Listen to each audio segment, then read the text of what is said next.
But man, these extra toughs, they're my version of Crocs, I guess. Okay. Except that I'm still a man and I don't wear Crocs because you can't get a job done in Crocs. Okay. First off, we're gonna be throwing jabs. I have killed a lot of animals in Crocs this year, and I have pictures to prove it. But one thing that I am getting for Christmas that I know for the girls are new killing Crocs. Bro, they're tactical. I'm going to send you a picture of them. Okay. You know, the little, when you put them in 4-wheel drive, the strap goes around.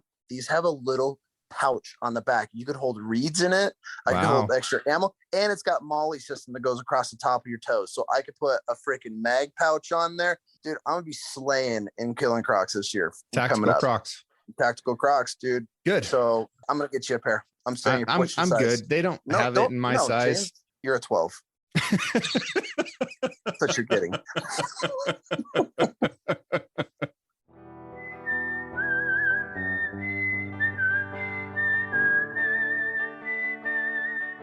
These are stories of outdoor adventure and expert advice from folks with calloused hands. I'm James Nash, and this is the Six Ranch Podcast.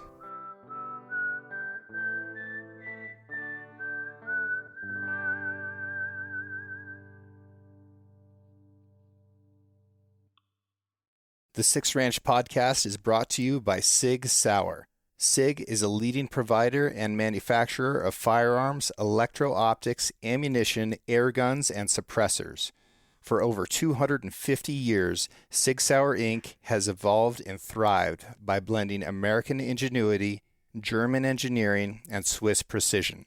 Today, Sig Sauer is synonymous with industry-leading quality and innovation, which has made it the brand of choice amongst the U.S. military, the global defense community, law enforcement, competitive shooters, hunters, and responsible citizens. Sig Sauer is also a premier provider of elite firearms instruction and tactical training at the Sig Sauer Academy located in New Hampshire. For more information about Sig Sauer and its complete line of products, visit sigsauer.com. So this is a show for the boys, right? Because Christmas is coming and we're not easy to shop for. We're not. We buy stuff on our own all the time, and the stuff that we want is specialized and it's hard to know. So dudes out there, if you're listening to this and you catch something that you're like, man, that's me, like that's what I want, then get your old lady to listen to this show and then she'll get it for you for Christmas. So we're going to break it down. Yes, we are. Dan, what do you want for Christmas? That's honestly a tough question because I have everything that I need. I like sentimental stuff, man, from my girls, from the kids. That's stuff that has meaning to it, you know, because you can't buy that kind of stuff. But I like them to surprise me, you know, as a dad. I like to know what my kids think that I like.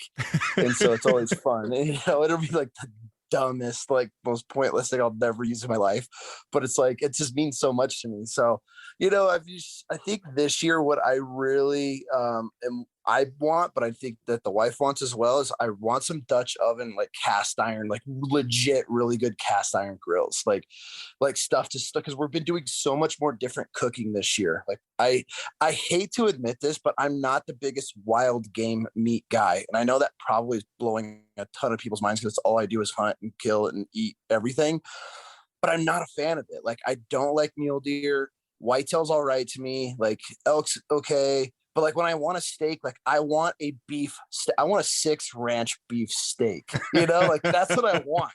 So I'm not one of these guys that I sit down and enjoy like just like a elk steak. I mean, it's all right, but I don't really like, I'm not these guys. It's like, oh, elk's the greatest thing in the world.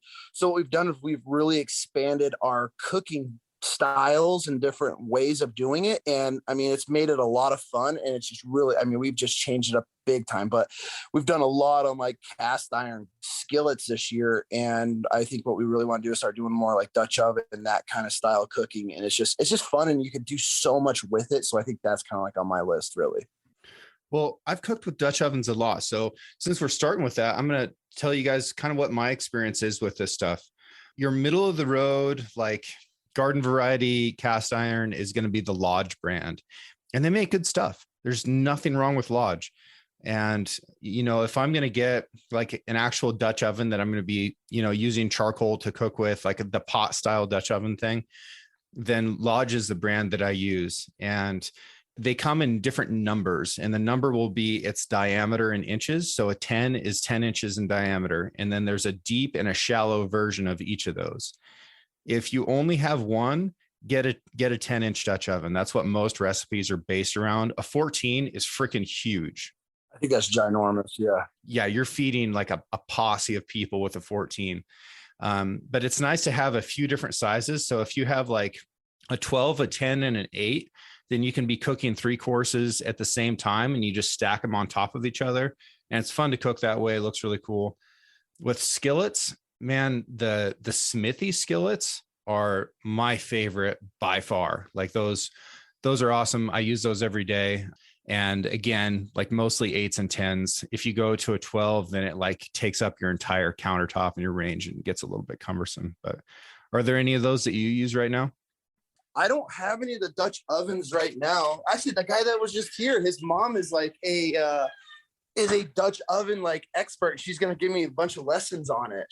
They used to host parties and things like that, and she would do from the like appetizers all the way to the desserts in her Dutch ovens. And she's always just like, she's just big into it. They do a bunch in Hell's Canyon.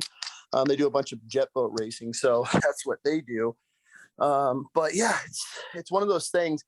I know another thing that I really need, and this is what kind of made me realize that I'm getting older and that I'm old, is I want something that I could carry like hot soup, or I'm not a coffee drinker, but chocolate milk on the mountain. I had a client this year, and he had a thermos and he would crack that thing open every damn day in my truck, and it smelled so good. Of like, here I am like eating a Snickers for the 4th time that day, or like some like corn nuts. I'm just like snacking, and this dude would pull out this thermos and had like a little spoon attachment to it, and I just look over him and be like, I think I'm ready. Like, yeah. I think I'm at that point in my life where, because as younger, like I'd always watch my dad or like these older hunters, they always had like that little Stanley thermos, and it's just so iconic, right? I just like always like, oh, that's just for like older people. And so like I think I've hit that point in my life where it's like I have to get one of those. So that was also on my list this year, because there's so many times, especially guiding, like we're a lot of areas where we do, it's a lot of glassing, a lot of driving and kind of walking out on points and glass and big valleys and draws and things like that. So I'm not doing a ton of like backcountry hiking. And so I was like, I think it's time. I want like some nice soup in the morning or in the afternoon when it's just miserable and you're sitting on a hillside and that wind is just beating you up all day. And this guy's got like chicken noodle soup and I'm eating a Snickers. I was like, all right. Yeah. I think I hit that point, but then like I associate that with getting older. You know how you just things change and you're like, all right, I'll try that out now, or I'll do. I'm ready. Yeah, I'm ready. I think I'm ready to venture into the thermos realm of putting it in my pack. and so, which I think I have fought all these years, but after watching this guy and his soup, and he just like slurping on it, and I was just like, you son of a bitch. Like, that smells so good. And he had like beef stew one day that his wife made him, this homemade like antelope stew, but it smelled like beef stew. I was like, okay, it's time. It is. Yeah. It's absolute time that I transition to the older generation hunter, not the young buck running around. Man, one time when I was in college, I went to school in Southwest Montana. It was unbelievably cold, like 38 below zero, something crazy like that. I could barely get my truck started, made it into town, get to the classroom, and the entire back of the classroom, I remember, was just, it looked like a yard sale that wasn't organized yet, with like every layer that every college kid owned, and nobody has good stuff. So they're just like strapping on like everything they have, this mound of clothing, and we're waiting. The whole class showed up. And then some staff person comes in and says, hey, your professor canceled because it's too cold. And like, we were all there. She lived 2 blocks away from the college. I was like, oh, this is ridiculous. I was pissed. It's like, whatever, I'm going elk hunting. So I took off, grabbed my pack. I had a bladder in the pack, and I hiked like 3.5 miles deep, unbelievably cold by myself. Shouldn't have been there. And I see this bull, and he was all like funky. He had like 3 on one side and a broken pedicle on the other side. And he just looked so miserable, like, please shoot me kind of, deal. I decide if I kill this bull right now, I am in like big trouble. I don't have cell service. Nobody knows where I am. I'm out of here. And I start trudging out of there. The wind starts hitting really hard. I'm like, okay, now's the time that you need to start drinking water. Otherwise, if you get hurt or whatever, you're going to be in big trouble. Try and drink out of my freaking thing, and the whole bladder had frozen inside my pack. Right. All I was doing was carrying ice. I was like, oh, this is stupid. This was so stupid of me. So having something that's insulating to carry your drinks isn't just about keeping stuff hot. It's about keeping it from freezing in a lot of cases. Absolutely. I did a mountain lion hunt years ago, and it's to this day, it's the worst. It's one of the worst hunts I've ever done. And it was a high of -25, like every day. Like that was it. Brutal. And we end up cutting out on a cat, and it was a 17.5-mile freaking race. We crossed like up one mountain, back down the other side, up another mountain range. And it was on the backside of that one. And by the time we got to this cat, all of our Nalgene bottles were frozen solid, like everything in my pack, even like the trail mix. You couldn't even eat the freaking trail mix because the raisins were like rocks. We had to literally start a fire and warm up everything just to get some energy and some liquid in us so we could hike back out of there. And it was the most miserable thing I've ever done. And I look back and I'm like, God, if I would have had a thermos or something, like it would have been life-changing. Like it was miserable. We should not even have been there. But yeah, it was just one of those days. And now it's just like, I'm just at that point where it's time for the little things that make life nice, the little luxury things. Well, let me ask you this. Let's say your old lady has a budget of $1 million to spend on a Christmas gift for you, or let's say this is a generic gal buying for her boyfriend or husband or whatever. She's got $1 million to spend. What should she spend it on? A lease. A lease? A lease. I was going to say the ranch, like buy the whole thing. You're just going to rent it? Or a ranch. I mean, $1 million ain't getting you much anymore these days for a ranch. I feel like I could pick up some pretty good leases for $1 million. And so, then I don't have to deal with the maintenance and all that. But I feel like, either property would be my number one, like a lease or give me a cabin in the woods that backs up to some BLM or forest. That way I could just mob out in there. So that would be my ultimate, like just to be able to go or have some leases, some big muley leases or some really good whitetail, some river bottom leases that I could go and chase some late archery. And then I'd probably pick up a good waterfowl lease, something, maybe some good fields or some flooded timber where you could just pound birds late in the season. That would be my $1 million spent if she was going to spend $1 million on me. So it would definitely be some land of some sort that I could just kill stuff on. I'm warming up to the lease idea. I think that's a better gift, because if you give somebody the ranch, especially $1 million ranch, something that size is going to be a huge amount of work. That's sort of like giving somebody a barbecue that they have to assemble. Like that's not a real gift. Like you just gave somebody labor. Yeah. So a lease is a good idea. Yeah. I mean, if you think about it, then you go out there and you put your food plots in or whatever you got to do. And then you just leave after the season's over, and you leave it up to the landowner to go out there and push his cows, fix fences, cut down trees, and clear path. No, I just want to roll out right before hunt season, check trail cabs, know where to sit, in and out. I got time. I got more leases. I got $1 million in leases we got to hunt. So I'd have like 6 different states, man. I'd be out in Iowa. I would definitely be in Colorado. I would put some thought into that. Yeah, I like it. Okay. Let's just say you're not hooked up with that gal. You don't have the $1 million gal. Let's say you got $100,000 gal though. Okay. What's the $100,000 gift idea? Oh, that's a tough one. It's a different zone. It is a different zone. I'm saying safari, like a 100% baller 2-month-long safari. Marco Polo. Marco Polo? I think so. So cold. I know, but it's so cool. Or I would do like a Zimbabwe or Tanzania. No, I would go more rugged. Like I want crocs. I want hippo charging on land, elephant. Like I want like the whole experience. I mean, elephant and a croc alone, that's going to be $100,000 right there. Yeah. So, But yeah, I want like an 80-pound plus elephant and just a giant croc, like 15 plus footer. Mm-hmm. That would be my 100 grand spent. I think you could probably hunt 2 or 3 countries for a couple months and have a gangster of a time for 100 grand in it. I know, but then that 100 grand, I mean, then you got to, are we adding taxidermy to that? Because I mean, are you going to get a full body mounted elephant? No. Because that would be a lot. I mean, if I'm getting a full body elephant, then I would have that $1 million lease. So, with a lodge on it. Yeah, no, I think a safari would be unbelievable, where it would be really tough because I want to go to Africa, but then I also want to do South America and do some fishing down there. Like I want to go after some really cool fish in South America. Like I would be booking some pretty incredible fishing and hunting trips. So you can do some South American fishing trips relatively inexpensively. You know, you can get plane tickets to Argentina for anywhere between $1,400 and $2,000, depending on where you're going, time of year, stuff like that. Once you're down there, it's not super cheap to get around, but it's also not too bad. You can rent a pickup and, you know, you can just mob around and eat at local restaurants and stuff like that. And there is access to some of those streams too.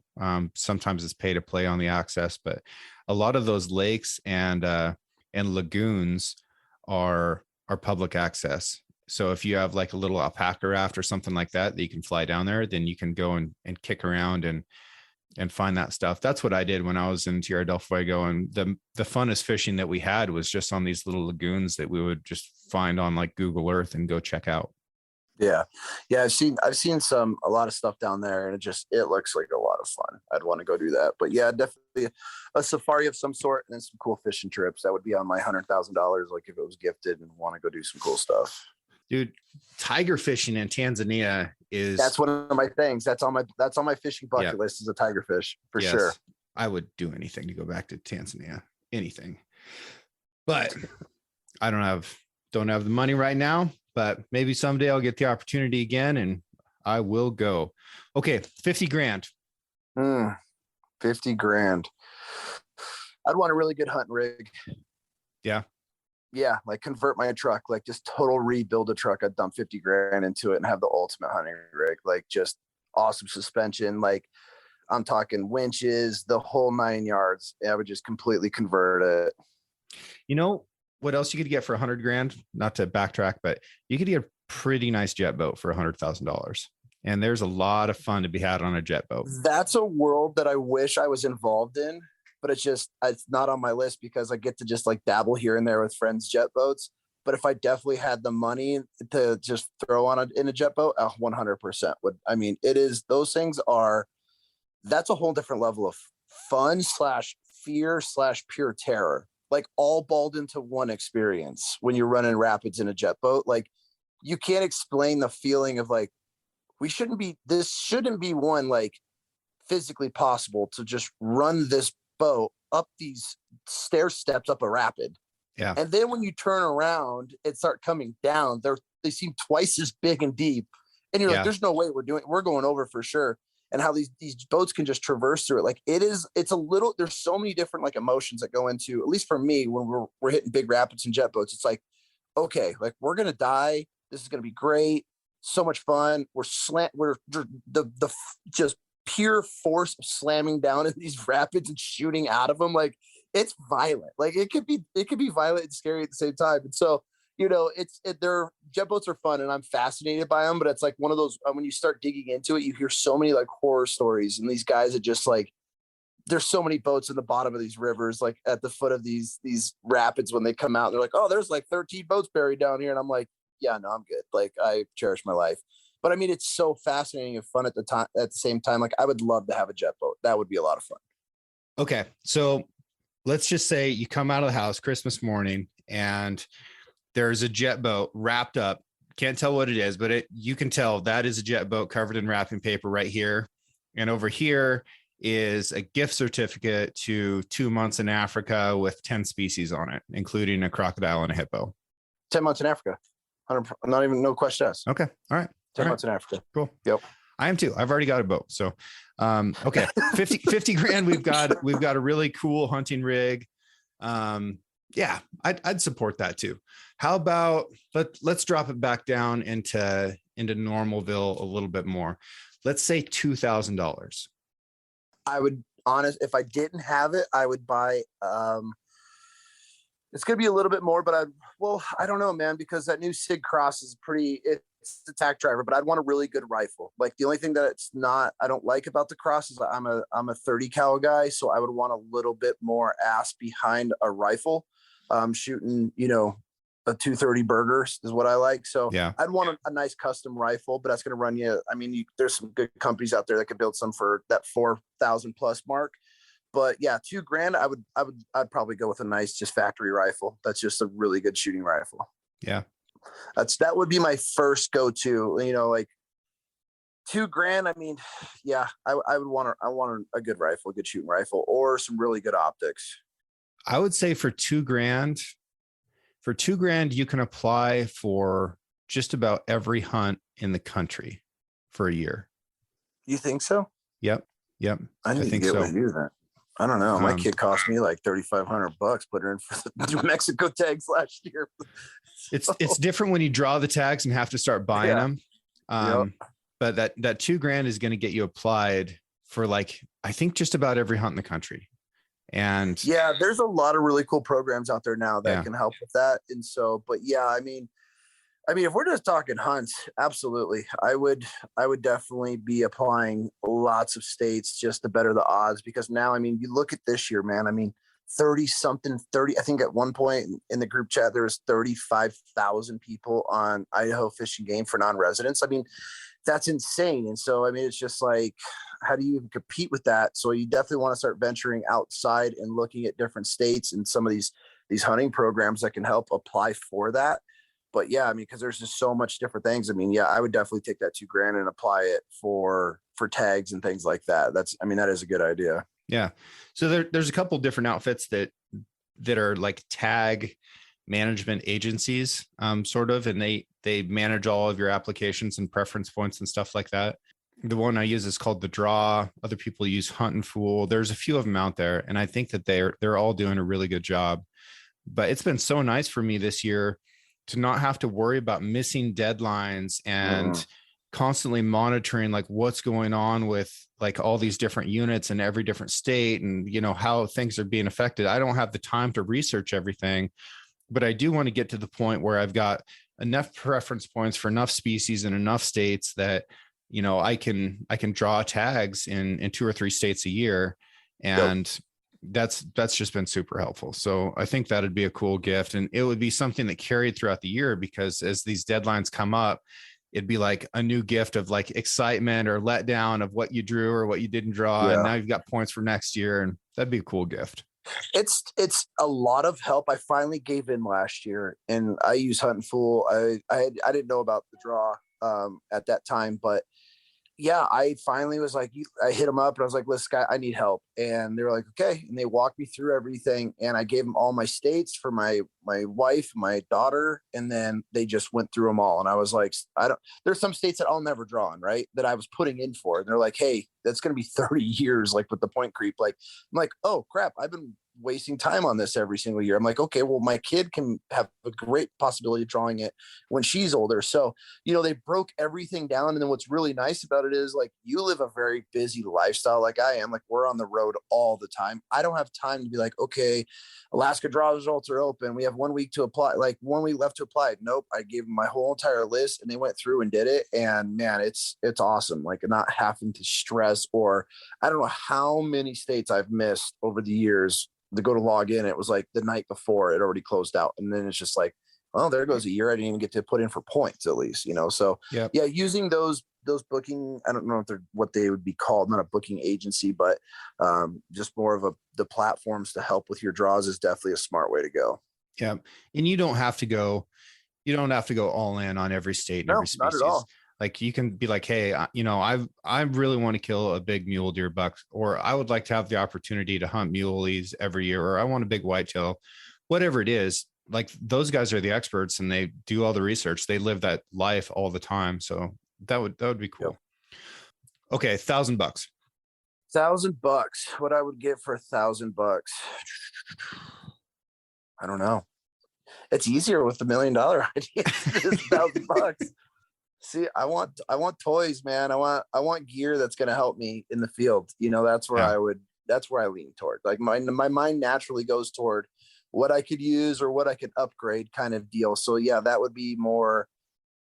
I mean, damn, now I'd buy $1,000 worth of freaking ammo. Yeah. If I could find it, you know, because it wouldn't be very much. How ammo prices are so inflated. Yeah, I'd go back to probably a good set of binos, some optics. Like I live, eat, breathe by my glass. So, I mean, that's my most important tool that I use. So yeah, I would definitely go into glass would be what I would want. A nice set of binos probably. Yeah. Yeah. That'd be cool. I think. What do you think? What's yours? Plane ticket. Really? Yeah. Yeah. Just like credit for freaking Delta or Alaska or whatever. But that would be something that's exciting. You know, a lot of times the plane ticket is like a small portion of the cost of a trip, but that's the thing that we hang up on all the time. So if you had that, then you would just start like looking for adventures or trips to go on. And yep. Yeah. Yeah. I like that. Probably book a flight straight to Fairbanks or straight to Anchorage and be in Alaska and spend some time up there. Yeah. Mexico, whatever, you know, yep. World of opportunity. Oh yeah. What are some pieces of Kryptek that you feel like make good gifts? Ooh, a good puffy jacket. Everybody needs that. I don't care if you hunt or not. I mean, the problem with what we have right now with Kryptek is obviously we you know, a lot of the country is experiencing just inventory shortage because we have, I think, like 6 containers sitting in Seattle right now. But the Aries jacket, the Aries puffy jacket is hands down one of those items that every single person should own. And it's just a down jacket with a hood. It's a lifesaver, man, especially if you live in any states that you get any type of weather and cold and you're going to be sitting out in it. It's just an awesome piece of gear. A good set of rain gear, man. Every man needs a set of good rain gear. And the Coldo rain gear for Kryptek is definitely a bomb-proof system. Extremely durable. I mean, I've run it through blackberry patches, through briars, you name it. And it's definitely, we got a lot of guys running it in Alaska. And, you know, obviously everybody in Alaska, they're born with a set of rain gear. Right. And so that's a really good set. I think every guy, this hands down, needs a good set of rain gear, needs a good insulated like jacket, puffy jacket. And as far as pants, I mean, you need a good durable set of pants. And I'd say the Aries pants are a real good early to mid-season pant. And then if you wanted to go like we just finished up a veteran hunt here and I wore the bushcraft pants the whole time with just a set of thermals. And I mean, it was like 20 to 25 all day. So, and I was perfectly comfortable in those. And so, you know, you could wear them. I wore them pretty much the whole season. And then as it gets colder, I just throw a pair of thermals underneath them and I'm good to go. So I think as far as gear wise, every guy needs a good rain system, a good, nice jacket. The Aries isn't going to be waterproof, but it's just definitely going to keep your ass warm on those miserable days. And then a good set of pants. So that would be my top picks right off the bat. Like, hey, just for anybody not knowing where you're going to be going or what you're doing, that would be it for me. Dude, I think mine is this the Sonora shirt? The Sonora, yes. So that's like with a hood. Yes, the Sonora. It's hands down like it's a new item that they came out with this year, and it's made for hot weather. It's a hot weather top, but I would catch myself wearing them all the time. Like all the time. Now, I just had one on the other day. They have like a moisture cooling technology in them, but that means it's not that it's when you start sweating, it cools your core. But I mean, in the late in the fall and right now rolling in the winter, I wear those as like kind of not a base layer, but over my base layer. And then if I know I'm going to run and gun and have to chase or run or whatever, I'll dump layers in that with a thermal underneath it. Dude, I'll run it half the day. It's actually a really nice piece of gear. And it's ridiculously comfortable. Yes. Very, very soft. Yeah. I'm a little bit sensitive about that stuff. You know, I don't like abrasive fabrics. So we talked about this earlier, James. We're at that age bracket now where we're looking for the more comfort in life. Yeah, I know. Dude, the last time we were on the show, we were talking about each other's ear hair. So I think it's hey, can we talk about how that wrapped up? How you made fun of me at dinner that night for having ear hair? And I leaned over and I pulled a freaking rope out of your ear. You about hit the floor and you were like, what did you just do? And I'm holding this ear hair. It was connected to my brainstem, dude. Like part of my soul left my body when you pulled that thing out of there. That's what you get for making fun of me, bud. I was like, how does this rancher not have a single ear hair? And I looked over, man, and you got freaking Chewbacca coming out of your ear. Yeah. So we're equal. Uh-huh. We actually got a couple of new products, and we have the Oh, really? oh God, I can't even, they're brand new. I don't even know. Shit, I should have written the names down. They just arrived. One of them is the Hatch jacket. It's like a grid sewn. Oh, I saw Butch wearing that. Yes, they're a really cool jacket. And so they're just an insulated jacket, like a lifestyle type jacket. So you could wear them anywhere or hunting. And then the oh man, I can't think of the name of it off the top of my head. I've been running a prototype all season and I live in it. The Attila, I believe it's called the Attila. And so, sorry, I kind of sound like an idiot, but they're brand new. They just arrived. And I think they just put them on the website, but it's the Attila. It's a hoodie. It comes in 3 colors. And man, I've killed probably 6 or 7 animals in that hoodie this season. Like I've lived in it. Like I have not taken it off at all, but it's a prototype that came in and we've been testing them out. And it's moved this way up really high on my list of their gear. And so, yeah, I got to get some different colors. I'll get you some sent out. And so, yeah, they're nice, man. They're really nice. It's a fleece, like outer fleece lining. And then it's got like a polyester blend to it, but yeah, really, real nice gear. It's got a big hood. I'm a big hood guy. I hate when I turn my head and the hood turns with me. So it's got a real comfortable hood on it. So it doesn't bug you and it's not tight on your face. So I think they do have a cinch on them, but yeah, it's a real good piece of gear. Sweet. Man, a brand that I have zero affiliation with, and I think it might be my number one purchase of 2021, is I got the little short extra tough boots. I've been living in those boots. I've worn them like almost every day that I've owned them for a couple months. I don't know that brand.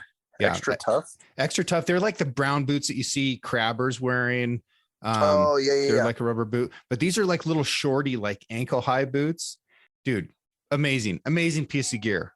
Love those boots very much. Really? That would be a solid gift. And I think that boots are generally a terrible gift to give to somebody because they're so personalized. It's like a pack, packs really are crazy expensive and they've got to fit you like in what you're doing and the way your body's built. And there's some great packs out there that don't fit me very well. And I don't like them purely because of that. So if I'm recommending a pack, like I'm probably out of my depth a little bit. And the same thing on boots, like hiking boots for sure. But man, these extra toughs, they're my version of Crocs, I guess. Okay. Except that, I'm still a man and I don't wear Crocs because you can't get a job done in Crocs. Okay. First off, we're going to be throwing jabs. I have killed a lot of animals in Crocs this year and I have pictures to prove it. But one thing that I am getting for Christmas that I know for the girls are new Killing Crocs. Bro, they're tactical. I'm going to send you a picture of them. Okay. The little, when you put them in 4-wheel drive, the strap goes around. These have a little pouch on the back. You could hold reeds in it. I could hold extra ammo. And it's got MOLLE system that goes across the top of your toes. So I could put a freaking mag pouch on there. Dude, I'm going to be slaying in Killing Crocs this year. Tactical Crocs. Tactical Crocs, dude. Good. So I'm going to get you a pair. I'm saying I'm good. They don't have it in my size. James, you're a 12. That's what you're getting. You're a 12. I'll just text. I know who to text. I have sources. I'll find this out. Yeah, no, like boots, dude. Like back to boots. I get asked all the time, "What boots do you run? What boots do you run?" This is the funniest story. I have the worst feet. Like the most sensitive feet in the world. So when I was right out of boot camp going to the SOI, when I got to North Carolina or South Carolina, wherever we did it, dude, it rained for 19 out of 22 days. And I ended up getting jungle rot in my feet, like where there was like my heels were coming off in chunks. It was like all the like it was just white, just like pretty much being in the tub for being in the bath for like 19 days straight. It was miserable. And ever since then, like if I have to keep my feet really dry, and that's why I wear flip-flops and Crocs a lot, is because if my feet are in boots all day or over several days of being damp, like I automatically start getting like horrible pins and needles in my knee. Like, okay, so in Iraq or Afghan, did you ever get that what was it when it would like your whole back of your body from just being in like sweating all day with just pins and needles. Did you ever get that where you'd have to like dry out? Yeah, There was like a term heat for rash. heat rash possibly, but I didn't get like an actual rash, but it would just be like pins and needles Yeah. all over your body from No, wearing it like hurt a like flat hell. jacket all day. So yeah, so that's what it does in my feet if they're damp. So I lose toenails every season. I get huge blisters and chunks fall off. And so for me, my boots, like I ended up going back to those, I think they're Loa boots, because that's what I wore in Afghan, and they were like a sneaker. And so I go places, guys are like, dude, you're wearing like damn near a sneaker. And it's like, I can't wear normal boots because my toenails just, I mean, it's just, I have the worst feet and I can't. And people ask me all the time, like, what do you recommend? And I'm just like, man, I don't listen to me, because I've tried the crisp, and I'm not downplaying any of these companies, but you try all these high-end boot companies, you see all these people wearing, and it didn't work for me. So I had to find something that did. And like, I'll be honest with you, I blew a pair out on a hunt once, and I had to go out to this random little store, and all they had was like Irish setters, and they had like a $90 pair of boots. And I'm like, oh my God, I'm done. And I bought this Irish setter, like literally like $90 pair of boots, and it was one of the greatest sets of boots I've ever worn in my life. Like, so it's I'm the worst person to ask for boots. That's why I'm doing that whole Christmas list on my own social, and boots are not added to it, because my feet don't work well with boots. Like, that's why if I could hunt barefoot, I probably would all year if I didn't have to deal with frostbite. Like I'm that comfortable barefooted. Yeah. No, I like walking around barefoot, and I actually wrote about this in a boot article I wrote earlier this year, but I think it's a good thing to do during the summer just to get your feet strong, because you get to use all the little muscles in your feet, and it gets blood moving around, and it hardens your feet up a little bit. So I think that's a good training thing, is just to go walk around barefoot a little bit during the summertime. Yep. Okay, $20. $20. I'll get myself a knife sharpener. A knife sharpener. Yeah. That's a good thing to have. I'll get myself a knife sharpener. I carry one everywhere with me. It's actually one of those little, I think it's an Outdoor Edge one or whatever. And I think it was $20. So I remember grabbing it, because I put it in my bino harness, and I carry just a little field knife sharpener everywhere I go. So I have a really cool knife sharpener that I got this year from Argali, and it's a belt. So they put a piece of diamond sharpening surface on the back of the belt buckle, and it's a really thin belt buckle, and then it's just a webbing belt. They've got a piece of leather on part of the belt for stropping with, and then there's a little groove for hook sharpening, and a really hard edge for like scraping a knife edge down if it was like really dinged up. But it's super lightweight. It's a comfortable belt just to like have and to wear. I wear it all the time. But if you're going to be doing backcountry stuff, or you don't want to bring like an extra thing in your pack, you're going to be wearing a belt anyway, so you might as well put it to work. I need a good belt. Yeah. I have to check that out. Yeah. No, I thought that was a really innovative idea. And actually, when Brad first told me that he was thinking about doing that, I was like, that's stupid. That's a stupid idea. And I'm never going to use that. And now I have one, and I use it all the time. Love it. That's because you judge like Crocs. See if you just give Crocs a chance. Give Crocs a chance. That would be a bumper sticker. Give Crocs a chance. Yeah. What's your favorite type of gift to give? Nowadays, I honestly have been giving a lot of canned meat as gifts. Yeah. I'm trying to convert people, man. Like going into the canned meat, and I don't know if you've done a podcast on it before or not, but it's like life-changing, man. And you've been here. We've experienced this. Yeah. Until 2 a.m. when we thought it was a good idea to start canning meat at 10, 11 o'clock at night.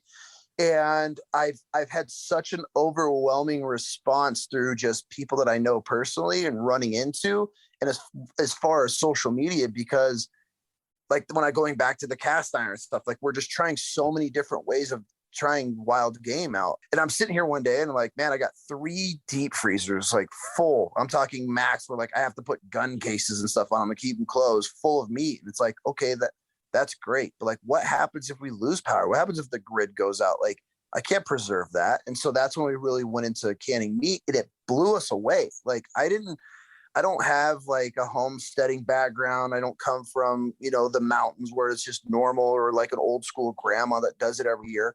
So we had to teach ourselves all this, and it's fairly easy to do. Obviously, you got to get, the pressures and the times and all that. It just goes off your elevation. But, we really started doing it. It's amazing. Like, it is amazing meat, like the bear and antelope and deer and bison. Like, we do everything.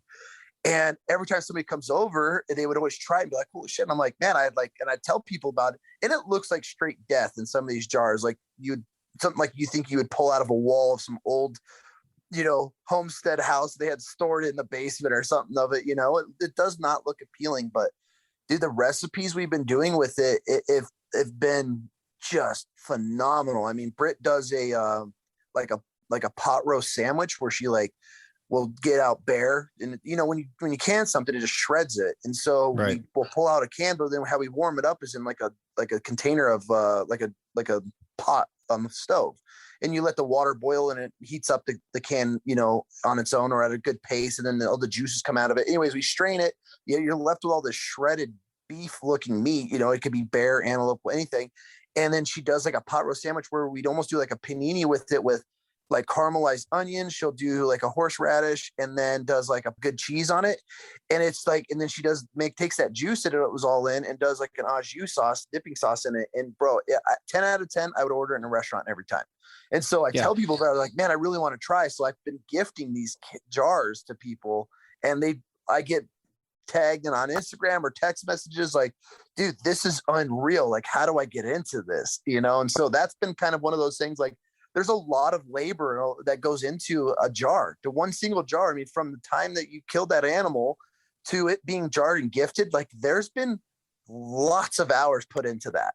And so I think so for me, it's just kind of meaningful. Like, hey man, here's like kind of like the fruits of the labor from my family to yours. Like, enjoy this. So I know it's kind of random, but yeah, I've been giving a lot of canned meat lately because I think it's amazing meat, and the flavor is unbelievable on it. I think everybody should try it. Yeah, man, I agree. And it's nice to free up that freezer space. It is. So we have a protein pantry that's all canned meats. And I've got canned smoked salmon, and I've got canned duck, and I've got canned bear, and I've got some elk in there, and I've got some albacore tuna in there. And like last night, 10 o'clock at night, I was like, man, I could kind of eat something, and go and look at the fridge. There's not like a magic sandwich waiting for me, of course, because I don't live in magic world. Reach in the protein pantry, pull out a can of some peaches that I canned this summer. Mm-hmm. Wonderful. Oh my God. I had some duck today, and duck is something that people really struggle with trying to figure out how to make taste good, because if you cook it above medium rare, it's pretty easy for it to get tough until you cook it for a long time. But if you just cube it up, sear it, can it, man, it's awesome. And I do everything plain in the can, and then I can add whatever sauces or seasonings I want to it when it comes out, and kind of make it taste like whatever I want it to. But that is fun. And honestly, if somebody gives you a gift of canned food like that, they're telling you that they love you, because there is a huge amount of work that went into it. Oh yeah. Yes, that there is. And so, yeah, I think it's just a great gift. I mean, it's something that's non-traditional these days. Like, somebody just gives you a can of meat, like, or a jar of meat. I mean, but like you said it perfectly. Like, there's love that went into that, and it's something special. Like, I'm definitely not giving it out to everybody. It's very close friends that want to try or show interest in it, and I want them to jump on that wagon of like, hey man, you should try and do this. And like, we just had a friend over last week, and we walked him through everything, because his wife killed a couple does, and he's like, man, I really want to try it, because I'd given him a can and he really liked it. He's like, dude, you think I could come over? You could teach me. We walked him through everything, and now he's set. Like, he went out and bought all the canner and the jars and the lids, and he went through, and now he's doing it. So like, that's just how I want to show people, like, hey, there's more to just like, all right, here's an elk steak, or here's a whitetail steak. Like, do you can that? I guarantee you would eat the canned deer over a deer steak any day of the week. I personally would. I would take it all day. I would too, for sure. And you can do it with any cut of meat. Like, it doesn't have to be just backstrap. Like, whatever it is you cut up, like, all those tendons just get soft and whatever, it's good. Like, we tried it out this year because I wanted to see how well it would go. We did I did the antelope shanks. Like, what do you do with an antelope shank? Like there's Yeah. not, by the time you trim, you can't throw it in through a grinder unless you got some industrial grinder. So your average Joe, like, you're sitting there filleting all those stupid little tendons in there, waste of time. So I've always just never even dealt with them. And this year I'm like, man, we're gonna can these. And I cut them off whole, seared them up on the grill, and stuffed them in the jar, and they came out and it was like shredded beef. I mean, it was the best meat ever. And so yeah, it's just a way of getting rid of those really crappy cuts. We do a lot of good cuts with it too, because we enjoy it that much. But all like the burger meat, what doing the little finger quotes, like everything that you would just grind because it's too tough or you don't want to deal with it, can it goes in there. All your scraps I used to throw away, give so much to my dog, just scrapping, because I did not want to go through and take the time and trim every little piece because you're hours into it. Throw it in a jar. Yep. It's awesome. Yeah. What about you? What are you giving out? Man, I like stuff that is like a catalyst for experience. And I'm definitely kind of projecting myself onto other people when I do that. But that's what's most important to me at this stage of my life. Is not things. It's experiences, and experiences that I can share with people that I love and care about. So if I can give somebody a thing that then moves them into having a good experience or an adventure or something like that, that's what I want to do, or something that makes their job easier or more comfortable, right? I think a good pair of work gloves is a great gift, because that's something you're constantly tearing up. Yep. I think something like what you're talking about, like you give somebody a freaking thermos, like here's some home brewed comfort that you can take with you anywhere you go. Stuff like that, I think, means something, and you get a little sense of that nostalgia again when you use it and you think about that person. And I try to be thoughtful in that stuff, and that's what I try to do. Yeah, that's pretty awesome. Yeah, especially, I mean, a good set of ranch gloves, there's nothing better, dude. Those the interior fuzzy Kryptek ranch gloves, I wasn't too sure about those when I first got them, because a lot of the leather gloves that have insulation that I've used in the past just get dirty, and they like get covered up in hay and sawdust and dirt and everything else, and they're uncomfortable. But those ones have not been, and they're awesome. I've used those a ton. Yeah, I'll send you a bunch if you need them. I'll get you so you can hand them out as more gifts, James. Well, they nailed that one. Well, I hope I get to see you before Christmas, but if I don't, I wish the best to you and your family, and I hope you guys have a wonderful day. You too, man. What do you got planned? You got any trips? Well, I'm going to Hawaii next week. That's fun. Just for a week, and hang out with some friends and family over there, and then come back and kind of get ready for winter if it ever happens. It's sunny and dry ground outside right now. I don't know what's going on, but I imagine that winter will happen at some point. Oh yeah, this is hope it's just not building. It gets dumped at once, which it usually does. But yeah, you guys get a pretty gnarly winter out there. Yeah, it snowed here yesterday, but I'm ready for it. So I'm never ready for it. Okay, dude. We'll give my love to the family, and absolutely, we'll catch you next time. All right, brother.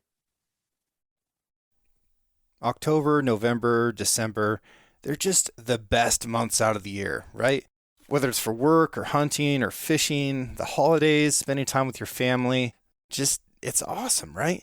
And we've got some nice cold mornings now, and you get to go out and have a warm drink in the duck blind or out on the hillside where you're glassing for mule deer or elk, or sitting in a tree stand waiting for a whitetail to come past. Or you're working on the job site and you get to take a break and have some nice warm coffee waiting for you. It's pretty nice. Having a cold drink at the end of the day, that makes everything a little bit better too. My favorite Stanley item right now is the 14-ounce titanium travel mug. It's super lightweight because it's made out of titanium, so I'm willing to take it with me when I'm hunting, throw it in my pack. Fits in every cup holder out there, and it just seems to be the right amount of coffee. I like it. It's a really cool item, and it fits a niche that I didn't have filled in like any of my other drinkware categories, I guess. If you're looking for a Christmas present for somebody or just a gift that you want to help them out with, I recommend this because it's pretty cool and it's something that they don't have already. The way most discount codes work, completely honest, is if you use it, then whoever gave you that code gets a kickback. Now, I'm not a salesman, and I want nothing to do with that, So I'm going to pass along to you a discount code that Stanley gave me because they're great supporters of this podcast and they're great supporters of this audience, which I love. So if you use the discount code 6ranch, the number 6, the word ranch, you'll get 25% off anything you order from stanley1913.com. I get nothing back from that. I don't want anything. I just want to pass along some savings to you and save you a little bit of money and get you connected with this great company that makes really great products. And as we move through fall and get into winter and the holidays, just hope everybody's doing well and having a good time and that you get to get out there and connect with nature and connect with your friends and family and have a nice warm drink while you're doing it.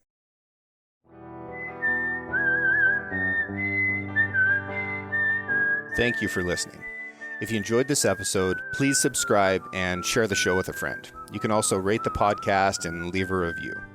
Your support allows me to keep doing what I love, which is meeting incredible folks and sharing their stories with you. For more content and photos, follow the show on Instagram at 6ranch Podcast or me at 6ranch Outfitters. This episode was produced by Emily Brannigan, with original music written and performed by Justin Hay. Art for the 6ranch Podcast was created by John Chatelain and digitized by Celia Christofferson. Tune in every Monday for a brand new episode of the 6ranch Podcast. I'll catch you next week.